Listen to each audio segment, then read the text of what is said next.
Stories still live. These muses are here. It's important to learn from them. Because you realize there are people just like us. They made mistakes just like us. And they kept going. We can do the same. You know, they say we die twice. Once when the breath leaves our body, and once when the last person we know says our name. And he would be shooting baskets in the dark because they hadn't even turned the lights on yet. He'd be there an hour, 2 hours before everybody. Everybody would be at breakfast, and he would show up fully sweated out, like he'd just done 3 hours of work, and before anybody did anything. How much harder will you work in this offseason now to get back to the championship? I push myself to exhaustion. I play games with the flu. I play games with 102-degree fever, man. And I made a promise to myself I was going to work that hard every single day. When I do retire, I have no regrets. If I could work that hard every day, what would my career be?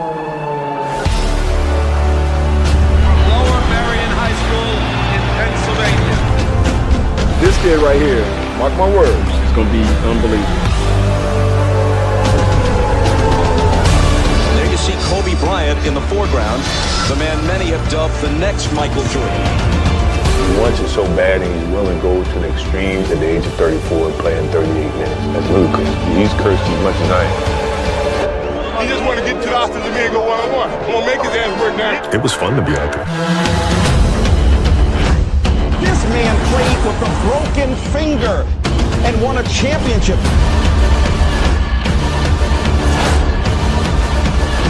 Garnett, back to Kobe.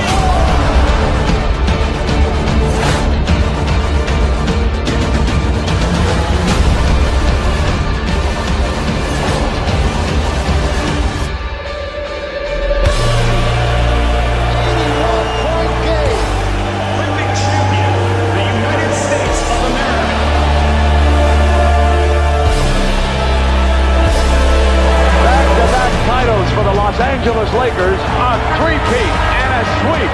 The fourth NBA championship. The LA Lakers, the 2010 NBA champions. Falls down, and he is hurting. But the Lakers eat him at the free throw line. My family walks in. I had tears in my eyes. And, you know, they're looking at you and stuff, and I'm like, you know, it's all right. Dad's going to be all right. We'll be fine. As a parent, you got to set the example. This obstacle cannot define me. It's not going to be responsible for me stepping away for the game that I love. I'm going to step away on my own terms. We all have shit that we go through. We all have things obstacles that were in our way at some point or another. We all had doubt. But we chose. We chose. Using the darker emotions, the anger or resentment or frustration and sadness, using that as a weapon. No matter what happens, the storm eventually ends. And when the storm does end, you want to make sure that you're ready. I've really learned to put one foot in front of the other, because eventually that storm passes.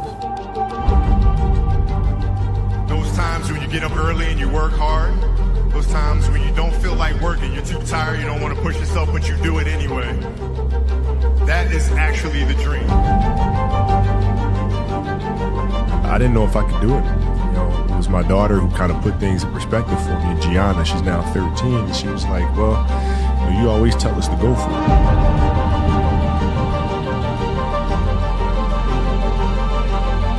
We're not on this stage just because of talent or ability. We're up here because of 4 a.m. We're up here because of 2-a-days or 5-a-days. We're up here because we had a dream and let nothing stand in our way. If anything tried to bring us down, we used it to make us stronger. We were never satisfied, never finished. We'll never be retired. That's how you have to be if you want to be a winner. There's just no way around it. Rest at the end, not in the middle. And I took that to heart. My next dream is to be honored one day for inspiring the next generation of athletes to have a dream, sacrifice for it, and never ever rest in the middle. Uncommon amongst uncommon people. A 60-point game. What an exit for number 24. You couldn't have written this. The Oscar goes to Dear Basketball.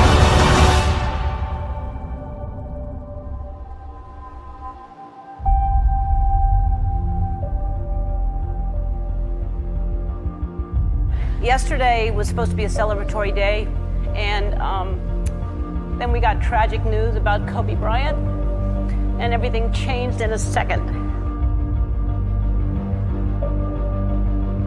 Life is short and it's fragile, and we don't know how many birthdays we have, so celebrate life. And if you haven't told someone you love them, do it now. Do it. Tell people you love them. Call your friends, text your friends, hug them, kiss them. And when I took it to the Laker game, we just had so much fun because for the first time I was seeing the game through her eyes. And she had such a great time. And as a father, you just... That's all you want. That's all you can ask for. Yes. No one knows how much time we have. That's why we must live in the moment. We must enjoy the moment. It was her. Like, she was having such a good time, and the players were coming up and saying hi to her, and you know, Brian was talking about her fadeaway and all. You know, we must reach and see and spend as much time as we can with our families and friends and the people that we absolutely love. The most important thing is how your career moves and touches those around you, and how it carries forward to the next generation. Do you realize that's what makes true greatness?